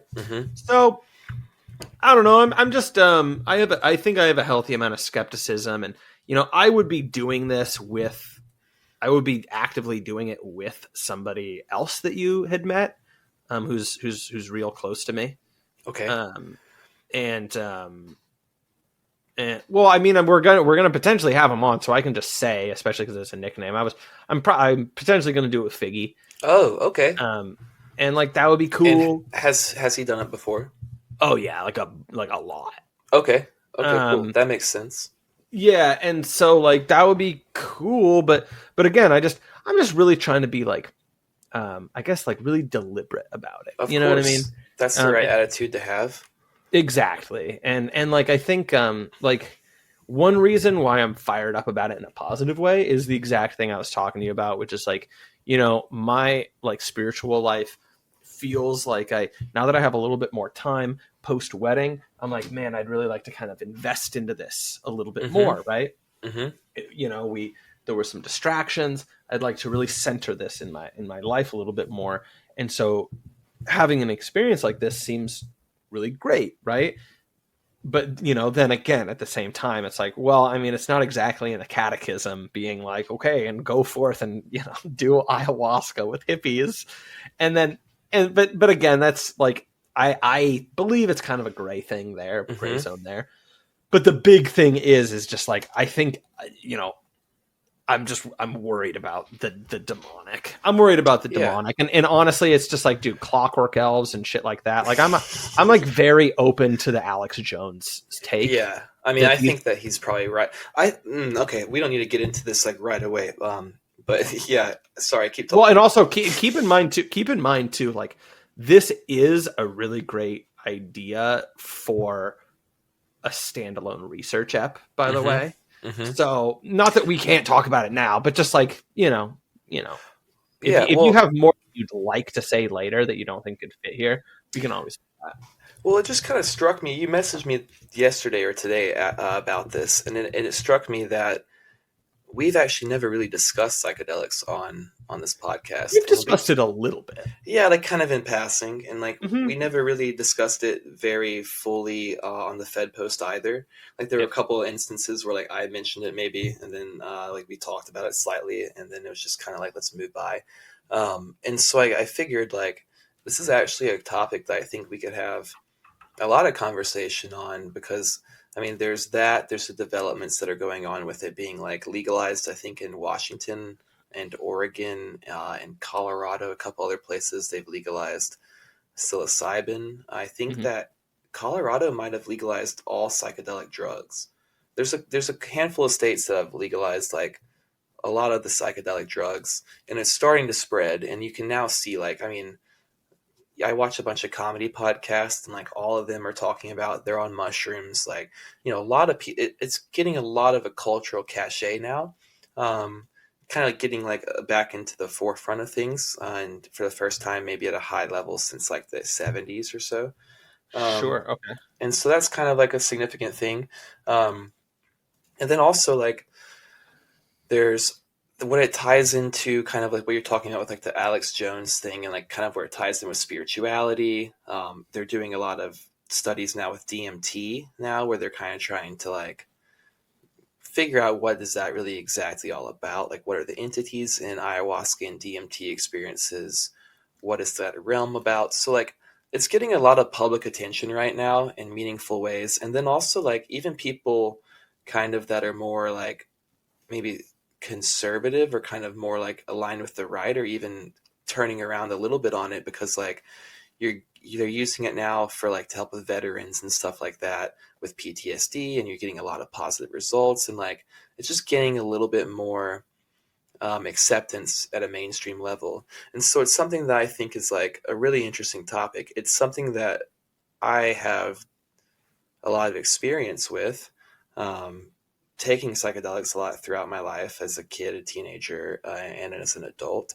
Um, and so it's just something that I'm personally interested in a little bit, but it's something that I've kind of my relationship with it has changed as I've gotten older, and also as I've kind of delved more into a spiritual path.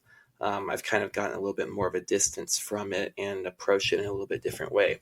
So, anyways, just all that being said, I think there's like a lot to where we can maybe chat about it here for a while, and then I think we could still do an additional episode maybe, or just kind of touch back on it where we could maybe do like a little bit more research into like what's going on with like what are some of the studies that are being done, and like what are what's actually, because I don't know what other kind of research you would do on it as far as for a research ep, other than us just being like, let's go take some acid this weekend and talk about it. I mean, I guess you could I don't know, read about the The clockwork counterculture or something. Oh, and dude, yeah.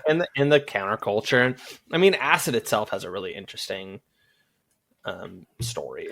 Yes, dude. That's one thing. Like with me being someone who plays music and who is into like the hippie music, hippie drug band music, whatever you want to call it. I am, was familiar with and surrounded constantly by people who are into the Grateful Dead. And the Grateful Dead is like a very big cultural product of America. Really, really big, prevalent within the counterculture of the 70s and 60s. I'm sure you're familiar with them and know people who are into the Grateful Dead and such. Oh yeah, So kind of like their whole thing, like how they create the massive following of people who go, show to show and tour to and the tour to wall of tour. sound. Yeah, And they do this big wall of sound, and they basically will have like a whole city that follows them around, with like an open air market of sorts in the parking lots where they sell like food, t-shirts, drugs, whatever. Um, anyways, that Grateful Dead scene's like really closely tied into psychedelics and psychedelic use, but specifically back in the day, the Grateful Dead did shows that were called the acid tests, where they got a bunch of acid from the fucking CIA, and then they played shows and they gave out a bunch of acid for free well, this is while they're Leary, right? yeah, but they had, I mean, they I don't know if he maybe got it to them, but anyways, they were I think he toured with them. okay, yeah. So anyways, there's this connection there with like the CIA with the LSD, and they were kind of like using them to kind of like put it out there and see kind of what it's like. Um, and so like that's like very tied into the culture. Like there's heavy psychedelic drug use within like experimental music and art and stuff like that. Um, but also there's just like the whole thing of like the CIA being involved with LSD in that era, and like the MK Ultra and all the different tests they were doing with psychedelics. Um, and just kind of how that ties into things and makes things a little bit sketchier. So yeah, I guess there's a lot to delve into as far as for a research episode and research topics. But maybe I just kind of wanted to see, like, have you done psychedelics in the past? Do you have any experience with them? Yeah. Yeah. I mean, this is actually kind of part of the reason why I'm like a little bit hesitant, I guess, is so I took mushrooms twice in high school, Mm-hmm. and then I did DMT very poorly. I'll say I did DMT very poorly um, in post high school, and sorry, I'm like looking at like pictures of Timothy Leary now. I should stop. All right, I'm stopping.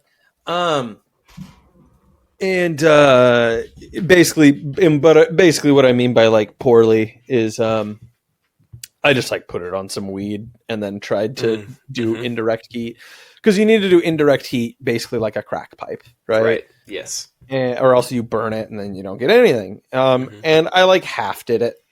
And so yeah, I like tripped out a little bit, but it wasn't. I don't think that it was going to be a ticket to the Clockwork Elves by any measure. Right. But yeah, and I just really did not enjoy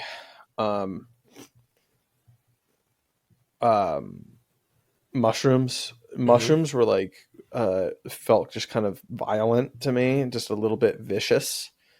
I remember the first time, like physically or mentally or both. Both. Okay. I guess the best way to describe it was everything was kind of, thoughts felt very like literal, right? And so I remember the idea of thinking about a big spider was basically the same as just having a giant, like a literal giant spider present with me. Yeah. And like, I really didn't like that. And I've always been someone that kind of like struggles with intrusive thoughts. Okay. And to be honest, I mean, most of my life I've struggled with just being mentally and emotionally okay. Yeah. Right. I've had some problems. Right. Right. And so I just really didn't like that. And, so basically the first time I hung out with my friend, well, and I've done salvia, but salvia is like, oh God. Right? And salvia is a fucking nightmare. Salvia's a nightmare. Yeah. Salvia is a nightmare. Have you ever seen, dude, there's this video online of like these brothers, like before school, smoking a bong hit of salvia, and they just start like drooling and falling over, and their dad comes home. Jesus. And it's just like, what the fuck? It's so funny, dude. And they're like crying. And no, I've not seen that. I'll have to share that with you. It rocks, dude. But anyways, I think the first time like I did mushrooms and like I watched Zombieland, and it was chill. Actually, Zombieland was like chill, and it was like, oh, zombies, who cares, right? And then I remember like we started playing like Smash Brothers, and like we didn't have something to totally focus on. Oh yeah. And I just needed to just like get in bed, and I just like felt horrible. Yeah. And I remember just like laying in bed while my friend kind of just wandered off in the house and just like walked up and down the main set of stairs in our house. Yeah.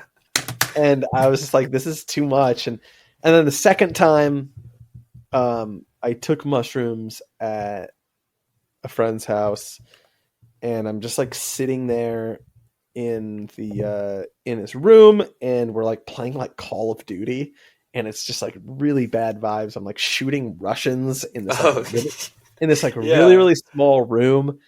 And so I walk home, and I like walk home, and it's like a mile walk home, and I get home, and this is like high school, bro. And I get home, and I just go straight to my room, and my dad's like, hey, like it's time for dinner. And I'm like, oh, I'm not feeling good. I need to go to bed. Yeah. And I just like get in bed, and I like listened to Pinkerton by Weezer like four times in a row. And I just like freaked out. Yeah. And it was vicious. It was straight up vicious.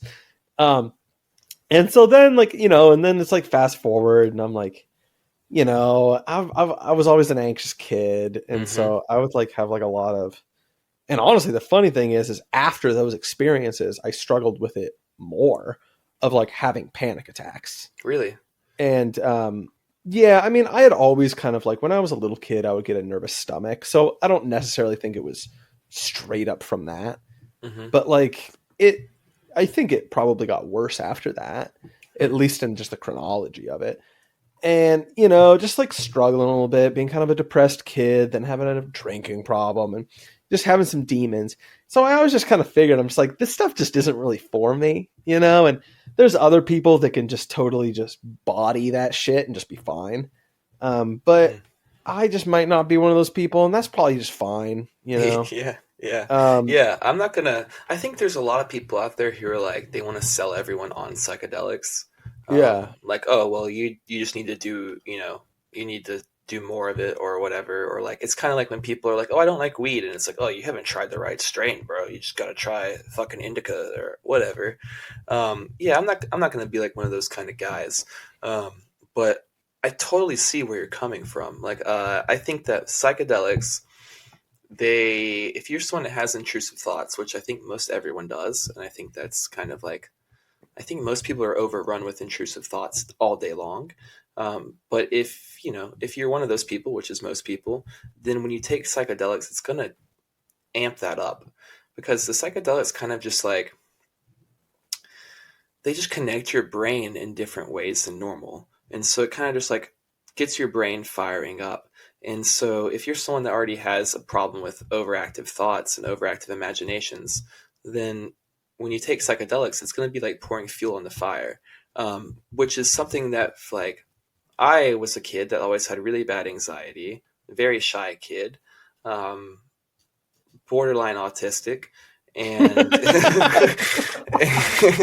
and I took psychedelics early on. I don't know, probably took acid for the first time at 15 years old, and it was a nightmare. I had like a lot of, it was just like a really bad time. Like I just had like a lot of anxiety the whole time, like a lot of it the whole time, and I was just like thinking bad, like just just getting myself Wait, is worked this up is this on. mushrooms or acid? This was acid. Okay. Just getting myself worked up on negative thought loops, and they were just kind of replaying a lot of the hits that I previously had or whatever, like anxieties or Sure. whatever that would come up, and it was just like not a good time. And then, but then like everyone I knew was just doing it a lot, and I was like, okay.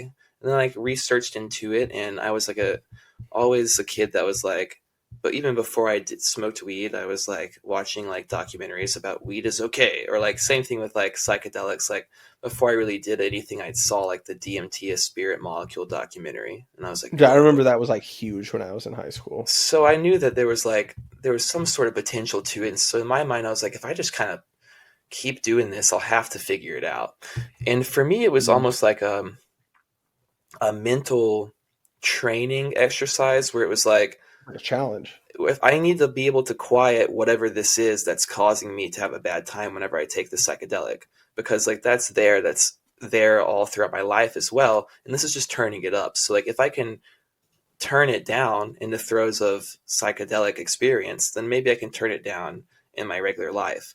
And so I just kind of powered through it, and would take it and then just kind of like go to my room for a while and just like kind of just try to like figure it out, like battle it out a little bit. And it wasn't very fun, but a lot of times from really, really dark, like quote unquote bad trips, which isn't really bad trips, it's just like kind of dark. You're having to engage with stuff you don't normally engage with. After that, I just, in the persistence of wanting to do it and engage with that and try to overcome it, like I feel like I had a lot of experiences and eye-opening things that made me kind of re-engage and like think about the way that I see the world and the way that I engage with my thoughts, like seeing them as more intrusive thoughts than I did before. And then just kind of like throwing myself through the ringer of doing that. Like I was a really weird kid. So like I got on a kick where I was like, I'm just gonna, and I was on probation because I got arrested for smoking weed and I couldn't smoke weed anymore. And I was like, I'm gonna still do something because I was a teenager and wanted to get fucked up. So I would just take Were they psychedelics. like drug testing you and shit? Yeah, they were drug testing me randomly. I'd have to call every day and wait if I hear a color, and if I heard my color, I'd have to go in. Dude, that's Um, bullshit. yeah, it was bullshit. And then we had to do drug classes every week, and it was a whole thing. But and it was just for a socket that had residue in it, and not for actual weed. But anyways, I was on. Pocket wrench pipe. Yeah, classic. Yeah, classic. Yeah. But I was on probation, so I was like, I'm just going to take psychedelics. So I would take psychedelics in like group settings and social settings and go out and just try to like be like, I'm going to be the master of my own mind, and I'm going to control myself in these situations. And like, I'm going to, if I start getting freaked out and having an anxiety attack, I'm going to have to just figure it out. And so I would do that. Like I would take psychedelics and like take a tab of acid and go to the high school basketball game and just be in there and be like, I gotta get this figured out. but, like not like in the corner just freaking out to myself, but like I would, I'd be like, how can I be as normal as possible in this circumstances? And if I can do that, then I can be super normal under normal circumstances. Like it was very like I was trying to hack my like autism a little bit, where I was like, I mean, that's kind of cool. I mean, that almost sounded bad. Like that's kind of admirable, you know? Well, I think it worked. And I mean, at least, I mean, I like to think I'm in a little bit better place than I was then. But I kind of just did that. Like, where I was like, I'm going to force myself through these negative experiences because, like, what I view psychedelics as doing a lot of the time is just kind of like dissolving boundaries. Mm-hmm. And it can be like, I think that right now, boundary dissolution is what's going on at a really large level societally. And Mm-hmm. so like capital is moving into new territories, and Right. forms are becoming obsolete and stuff. And I think that at a societal level, it can be disruptive. But I think that at an individual level, it can be really helpful because it kind of eliminates those barriers and boundaries in between like who you are actively and like what you're projecting yourself as, and kind of like it makes you just come more to terms soberly with who you really are, with like what are your thought processes that are going on in your head, what are the things that are driving that, like. And I think that can be a helpful experience, and I think that like a lot of people don't ever really get the space to step back and examine those things that are beneath the surface that are maybe leading them to lash out at individuals or that are causing them heavy anxiety. And I think this is for some people one way that it can put you face to face with those things, and that can be terrifying and it can be overwhelming. And for some people they just don't need to, because it's like they have a good job of they're maintaining themselves fine going forward without doing that, or maybe are in a precarious situation mentally or whatever. But it can also, like, for some people, that's where like growth can occur, because it can like bring you into those more dark and troublesome kind of waters. Then you kind of have to steer yourself out. And so like that would be kind of my take on like what is useful out of negative experiences from psychedelics. And so like, but I don't know that that means I would say everyone should do that. I just think that that's something that you can do if you're someone that feels like you have a constitution that's like strong enough to come back and be whole afterwards. Mm-hmm. Then I think you should try to do something like that. But if you're someone like you're saying, you're like, I feel fine like not having to do that, or like I know that in the past I've had negative experiences and I don't really want to have to just like dredge that back up. I think that like it's like, I guess it's not for everyone to do that. But I think that like if you're someone who's determined and you're like, I want to put an intention into trying to figure out why my psychology is a certain way, I think it can help in those scenarios. But I think it's a case by case thing. Like you don't want to give it to someone that has like possible schizophrenia. Well, right. Like, I mean, I always think about like Brian Wilson, right? And just being like fucking, writing pet sounds and just like totally basically like awakens his schizophrenia that was like genetically just under the surface, and he's just like fucked, dude. He's just like a fucking loony because of it. And I don't know, yeah, it freaks me out. Yeah, I mean, you definitely have like a lot more of a moderate opinion on it than a lot of people do. Because it does become just this like almost culture warrior thing where people are Yes. just like, I need you. It's almost like people just being like, I need you to validate me by like taking this thing. Yeah, yeah. And I don't know. Well, and then also like culturally, there's the whole, well, and what you were kind of saying of like a lot of people don't have this kind of like space in their life to kind of like take a step back and examine some of these like assumptions they make, or ideas they're kind of fused to, and shit like that. And I think that's like really helpful. I also do just think like, the like revolutionary ideas of the 60s, right, of being like, we're gonna save the world by like changing everybody's minds. It's like, that's retarded. Yeah. Like I actively kind of hate that It's shit. new age, yeah. Yeah, and like, if somebody, if you were to be like, I literally believe that shit, I'd be like, I mean, that's cool. Like, I'm not gonna shit on you or anything, but it's like, it's so naive in my opinion. But yeah, like, I don't know. It's interesting, and like I said, like, I really am just torn about it because like I said, like I'm kind of fired up about it. Like the idea of going and doing this ritual.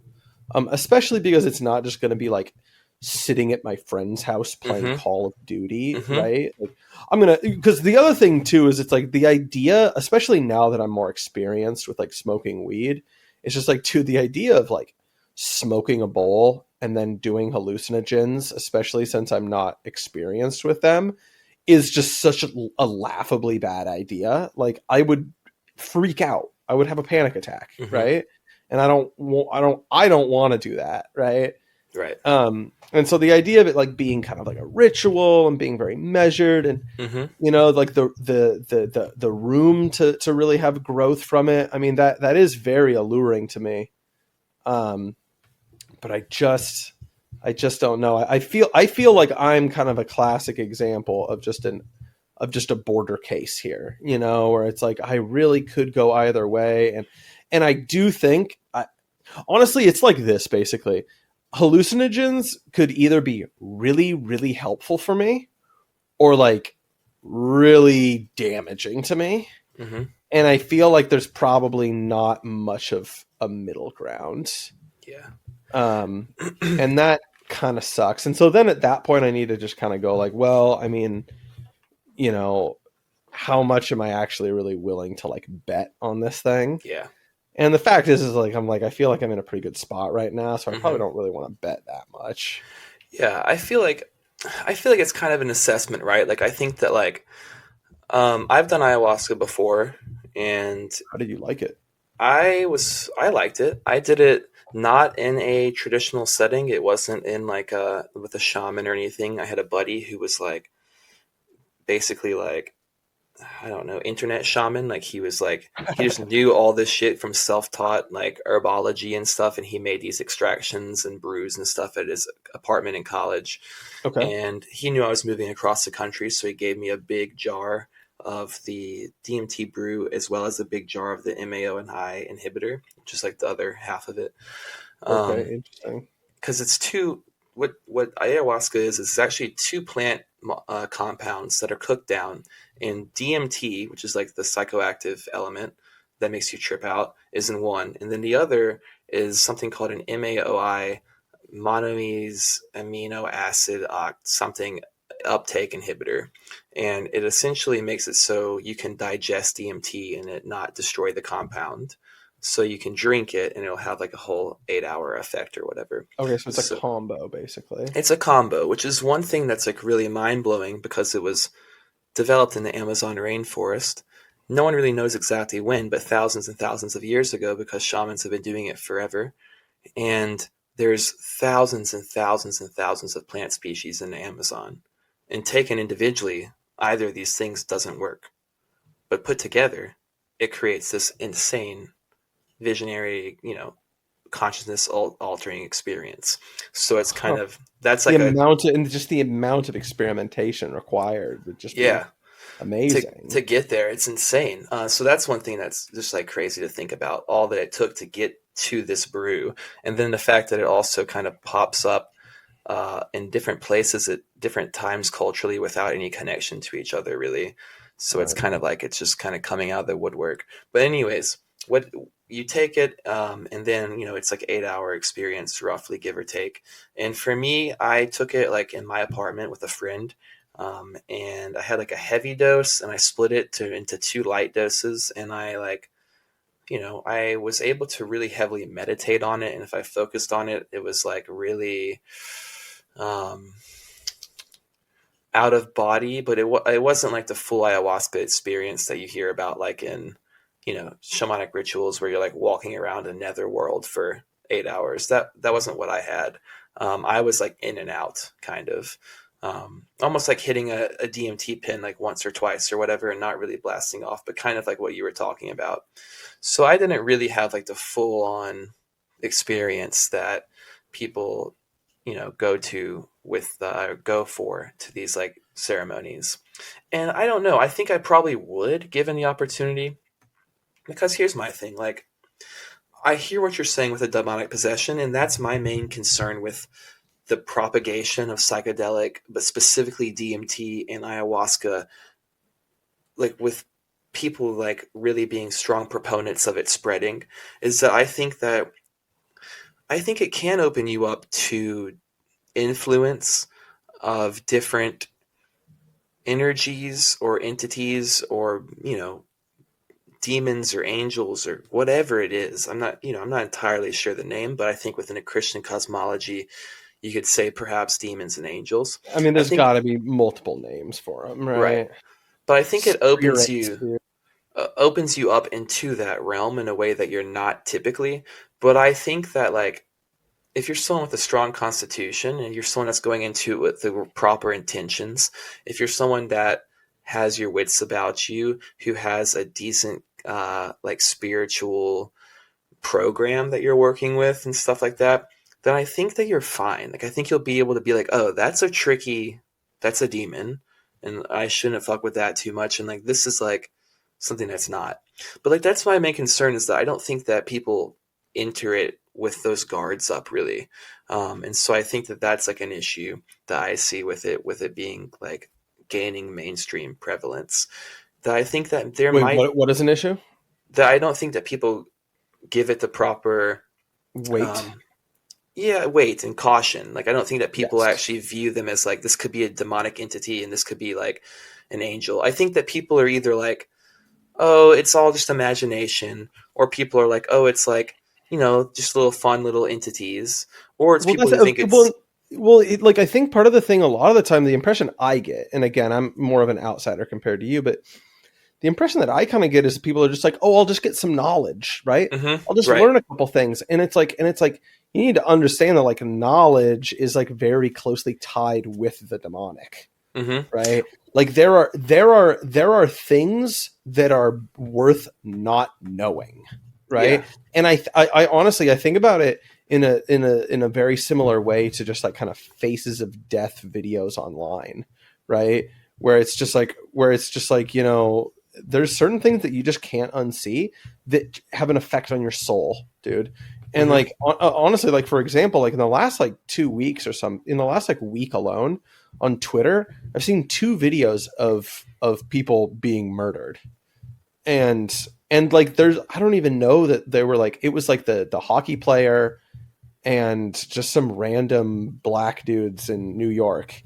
And it's just like it's just there, right? Mm-hmm. And now it's just in my mind and I Yeah. can't not have it be in my mind anymore, Yes. right?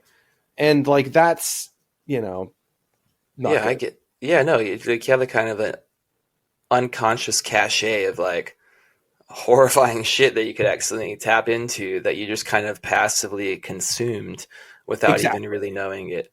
Yeah. Exactly. And I think like just the whole knowledge is power and all of that. It's like no, there is knowledge that needs to just be left alone, you know? Yeah, I think there's some dark knowledge for sure. Oh, so that's one thing that's really interesting. So like with ayahuasca specifically, it's like the vine of the dead, or the vine of the soul is what they call it. But they believe that there's like the ayahuasca itself has a spirit, and that's like an entity. Like ayahuasca is viewed by a lot of the shamans as kind of being like a manifestation of like an entity, and a lot of times that spirit is seen in ayahuasca journeys, not like the clockwork elves or whatever, but specifically the spirit of ayahuasca, and it's a snake usually. Interesting. Okay. Like almost always it's a snake or a serpent. So like, and then people talk about like, oh, you get a lot of knowledge from ayahuasca, from DMT experiences, whatever. And like a lot of times it's serpents that people are seeing, especially in South America. It could be to do with the environment around them, probably a lot. But it just makes me think about like the story of the fall, right?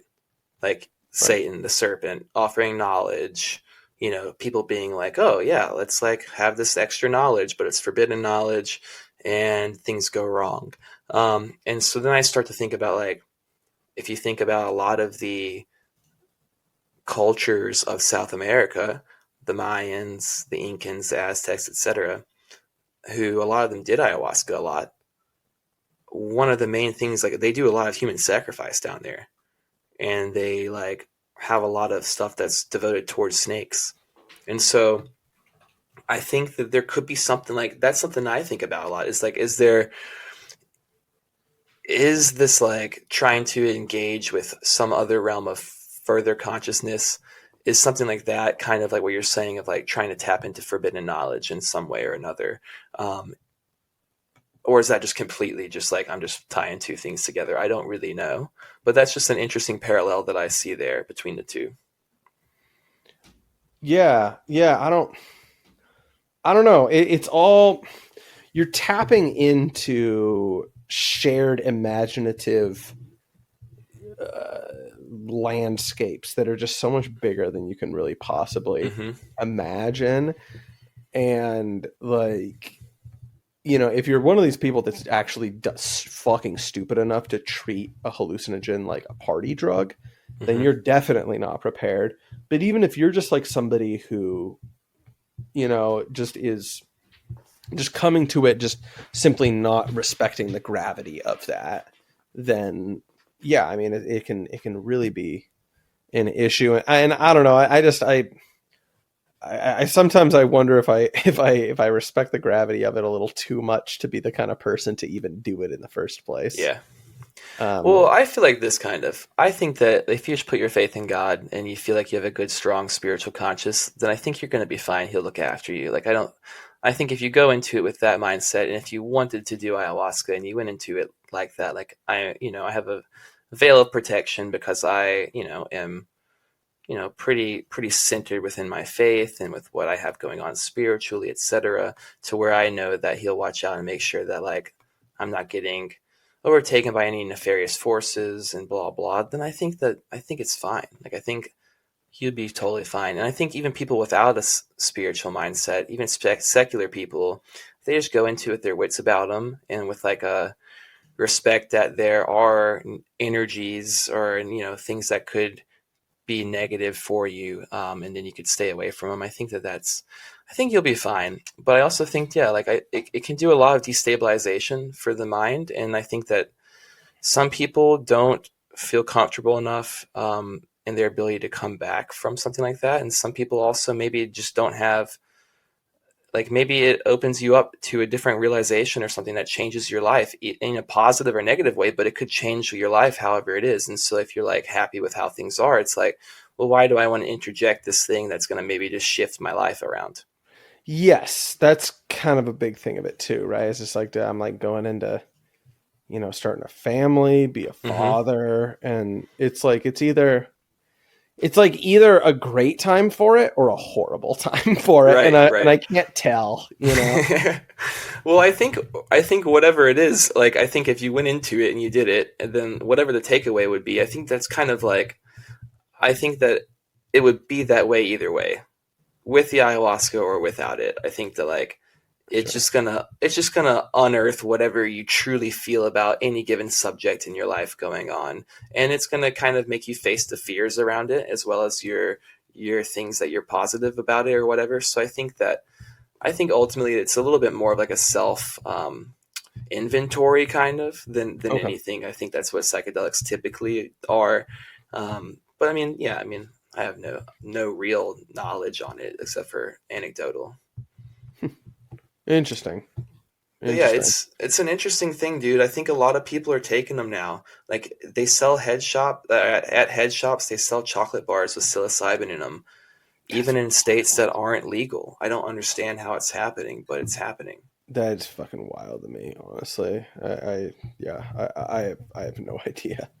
It's interesting. It's definitely something that I want to like talk about more, like especially like, we're talking about, a research episode and shit like Yeah. that. Yeah, man. Let's do a deep dive research episode. We can maybe put it up as a bonus instead of I mean, we could do a regular ep on it too, but I think it maybe works best as a bonus. Yeah, totally. Yeah, I think I agree there. Well, quick little speed round here, maybe of a new topic, just real quick, to Yeah. kind of center us back into some kind of current eventy political kind of stuff. One thing that I was talking about with my roommate this weekend that I hadn't even thought about that would be a good thing to pick your mind about would be who the fuck would RFK Jr. run with as his running mate?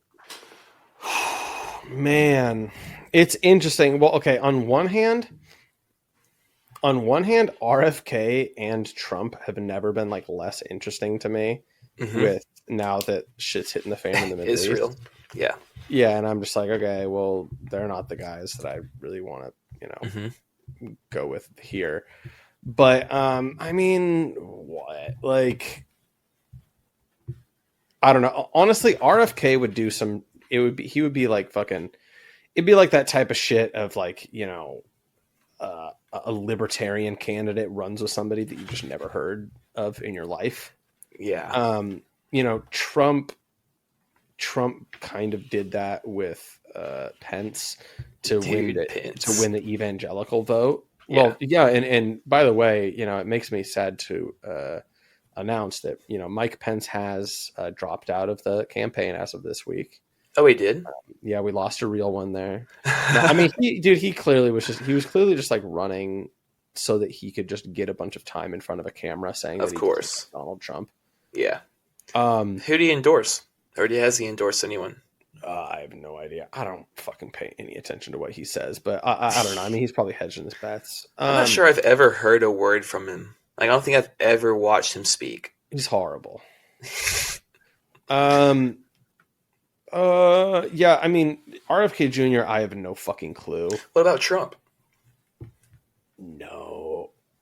No, I'm saying, what about Trump's? Like, what do you think? Oh, I thought his you running meant like mate- he would run with Trump. No. Well, that's something that a lot of people want. I don't think that'll ever happen. I don't think that'll happen. I literally have never thought about that. I mean, obviously Trump would be the candidate and he would be the VP. Right. If that A happens. lot of people, dude, everyone in RFK's Instagram comments nonstop is just saying like, that constantly. you should run with Trump. Yeah. Like, it's everybody. That's really interesting. Yeah, everyone wants that. it. I think I've seen that. Anyways, well, all right. Listen, first of all, I don't think there are any good guesses as far as this goes. Because then I think about people that are like Freedom Caucus or at least kind of like vaguely associated with Freedom Caucus, and I'm just like, okay, like JD Vance. Yeah, that's what I thought immediately. JD Vance isn't going to go because I feel like they would probably like they don't want to just like totally neglect Senate, Right. And same with like Matt Gaetz. Mm-hmm. I mean, Matt Gaetz is just like no.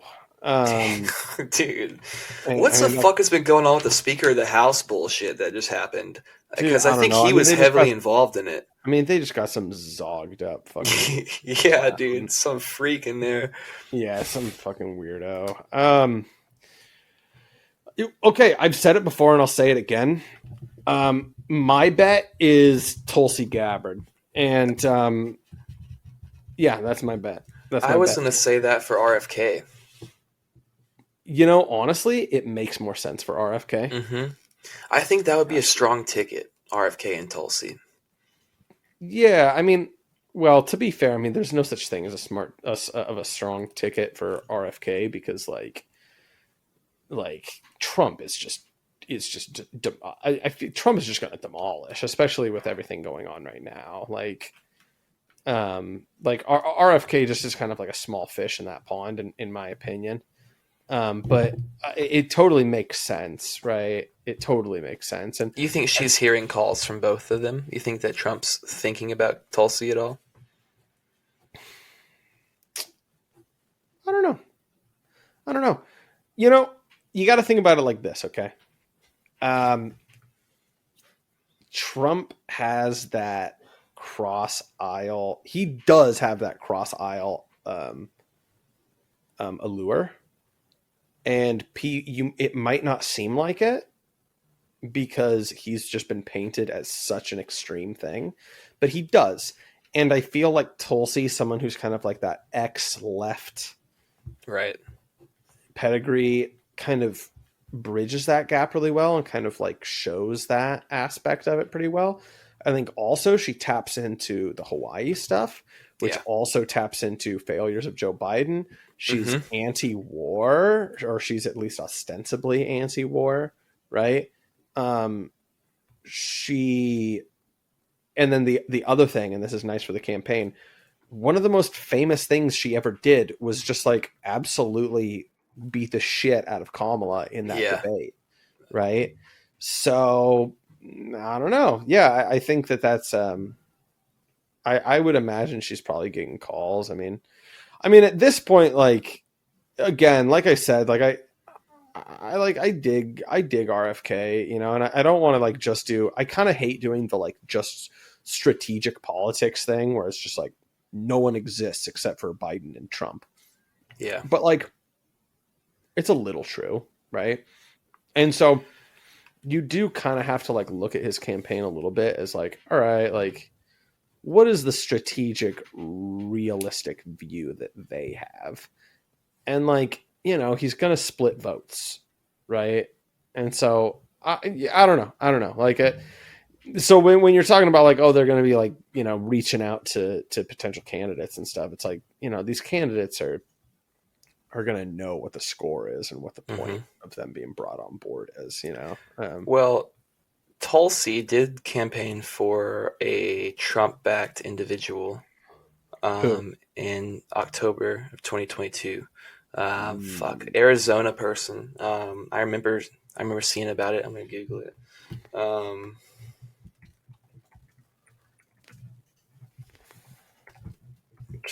Carrie Lake. Oh yeah. Carrie Lake. Okay. So I don't really know who that is, but I remember being like, I remember this made a little bit of news because it was like she's tangentially aligned with Trump because of doing that. I don't know. I'm seeing some talk. I just literally Googled Tulsi Gabbard. I'm seeing Carrie people Lake got the election stolen from her. Oh, did she now? Yeah, it's kind of funny. Well, I'm also seeing Tulsi Gabbard strong support for Jews, or not Jews, Israel. For Jews. Sorry, I read the word Jews while I was. No, I kind of like the first way you said it. Yeah, man. Well, it's funny because I mean, again, that's kind of where the like anti-war angle of this comes in. It's like she's ostensibly anti-war. Right. Same thing with RFK. Yeah. It's so goddamn frustrating, dude. Well, it's same thing with Trump. Maybe even more so. I mean, Trump is super zogged up, dude. And that's the thing is, it's just like, I mean, you know, Israel's not really like a position you can expect to get serviced at all this election. I mean, unless you just want, you know, unconditional support. So, yeah, you know, I mean, there's plenty of baby boomers, so I mean, they'll be happy. But yeah.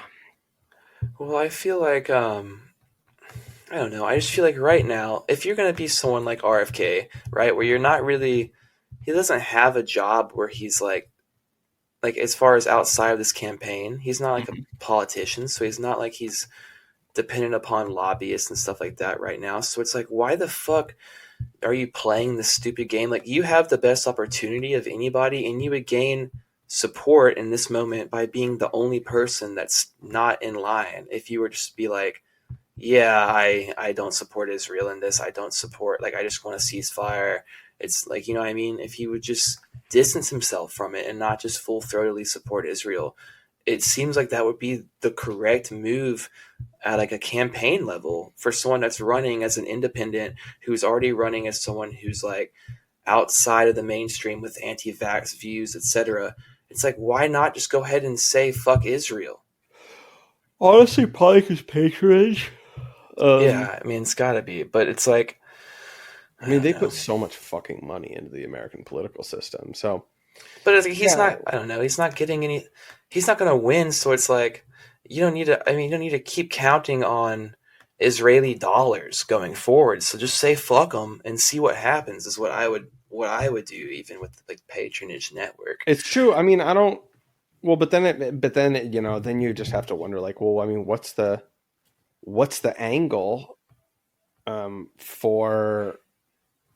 for Israel, you know, getting RFK support, you know? Right. Yeah, I don't know. That's what I'm fucking wondering. Yeah. So. It's frustrating. Anyhow, yeah, man, I don't know. I think that RFK and Tulsi would be an interesting ticket. I think Trump and Tulsi would be interesting. That's two really big like unknowns right now that I was just like, literally the only person I can even think of for either slot is Tulsi.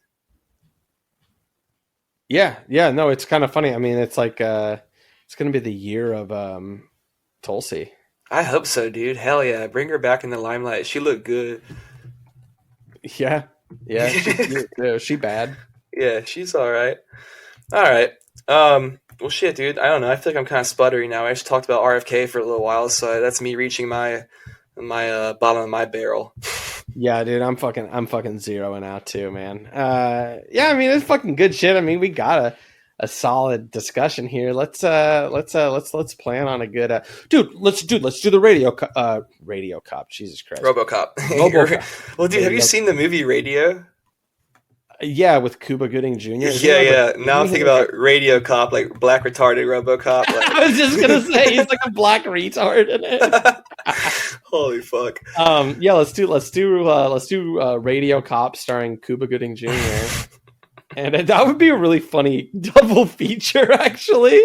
Dude. RoboCop and Radio. Hell yeah.